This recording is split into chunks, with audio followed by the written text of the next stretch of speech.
This trip meant a lot to me because not only was it the first time I was traveling internationally by myself, but it was also the first time I was visiting my extended family without my parents by my side. I flew with British Airways on an overnight flight from Atlanta to London Heathrow, and it was a pretty decent experience. I was able to sleep for most of the flight and I was in London before I knew it. Hello! Day one has been pretty good. We're about to go out.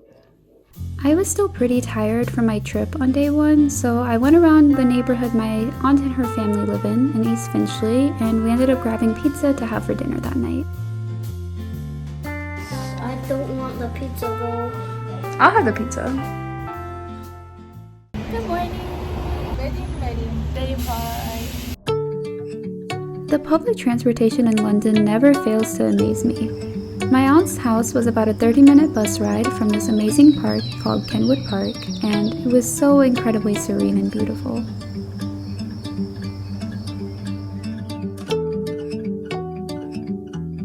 Look at those flowers. And there's a little tunnel that you can go through to enter. Oh my god.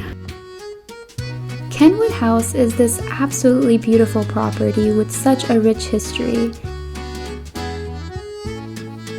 The house is decked out with so many amazing art pieces, and it's completely free for the public to visit.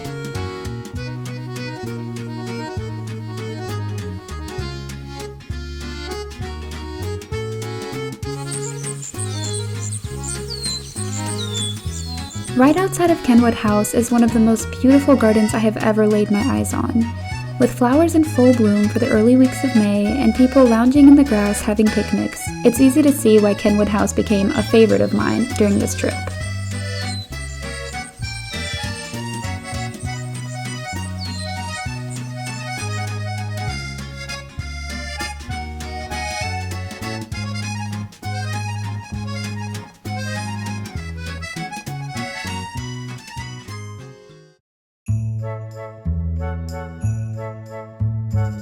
When somebody tells you to think about London, you're probably thinking about Big Ben and the London Eye, but just a short distance from those two popular attractions are Regent Street and Oxford Street.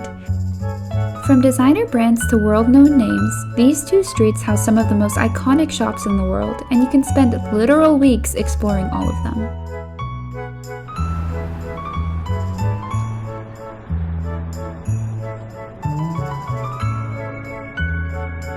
Walking down Regent Street will eventually get you to the world-famous Piccadilly Circus.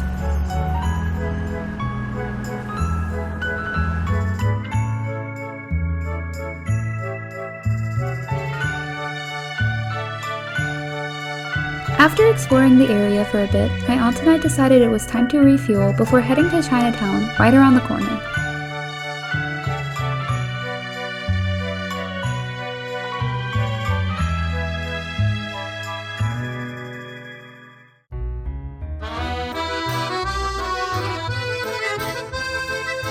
And, of course, we could not miss the iconic London sights.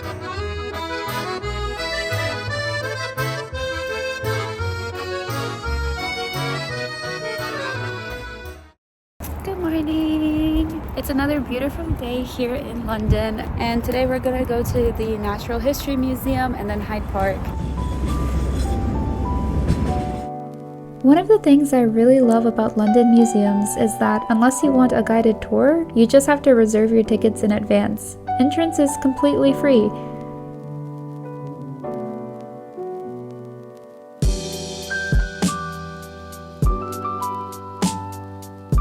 This museum is so big, and you could spend so many hours exploring all of the displays. My aunt and I didn't spend too much time here because we had other plans for the day, but this stop on its own could be a whole day's trip.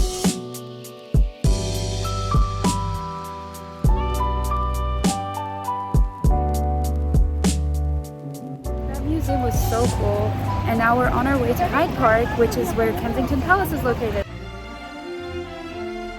This place was so incredibly beautiful, and I totally get now why people romanticize London after visiting here.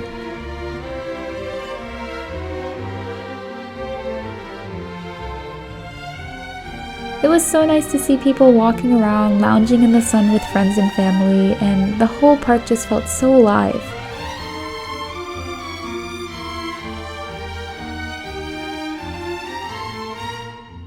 I'm taking Radin to school today because his mom forgot her phone. And he's got a little play, like an assembly. Yeah. So he has to rehearse his line. You see, we think bronze originally came to continental Europe via the beach. Although this was one of my most simple days in London, it was hands down my favorite. London is a huge city with so much to offer, but this day really showed me the value of slowing down and exploring some of the less popular options.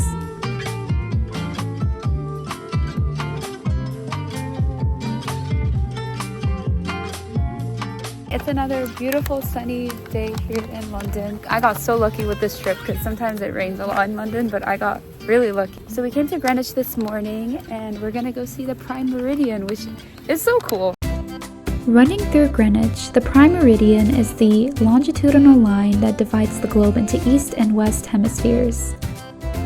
Unfortunately, the nicer version of the line is locked behind a literal paywall, but you are still able to see and take pictures with a free version just outside.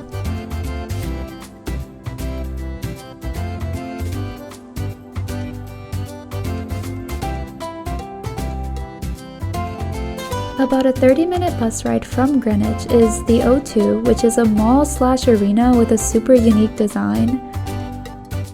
This place is huge, oh my god! Although it has basically the same stores as any mall, I definitely enjoyed walking around here more than your typical mall because it was so incredibly huge and also unique.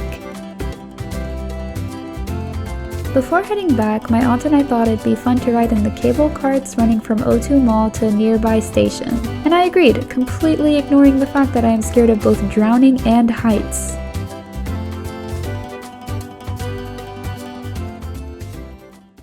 We're going to the Stonehenge! I think the last time I took a road trip like this with my extended family was back in Iran when I was probably 7 or 8 years old. It was so nice to be able to have that experience again now that I'm an adult. Made a pit stop at this cute little farm and we wanted to go strawberry picking, but they don't have it here. But it's so cute, there's little chickens everywhere. Yeah! Strawberry! London's countryside is unlike anything I've ever seen before, and although we didn't find any strawberries, I'm glad that we stopped by this farm because I did find a really sweet memory.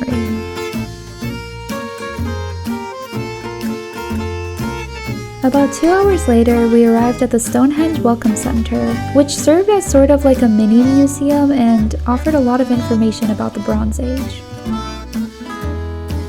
I'm a little worried because we don't want to buy tickets, but it says that you can walk to the Stonehenge, so I'm hoping that we can still see it. You heard that correctly. If you want to go to the Stonehenge using the bus system, you're going to have to pay about £40 per person.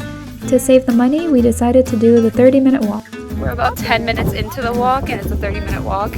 I'm already sweating and my little cousin has already given up. The walk ended up taking us closer to an hour and it was very exhausting, but we learned on the way back there's another place you can park, which is about a 10-minute walk from the Stonehenge.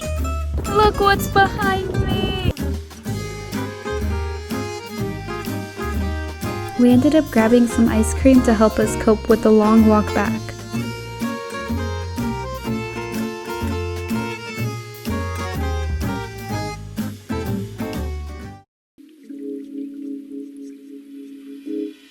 For our last outing together in London, my aunt and I went to Little Venice, where we grabbed lunch at a local restaurant.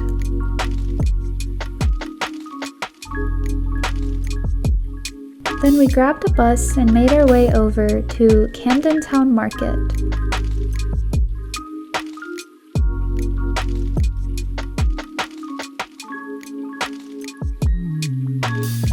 Although I wouldn't say this is necessarily the luxurious or touristy side of London, I still enjoyed experiencing this unique set of shops.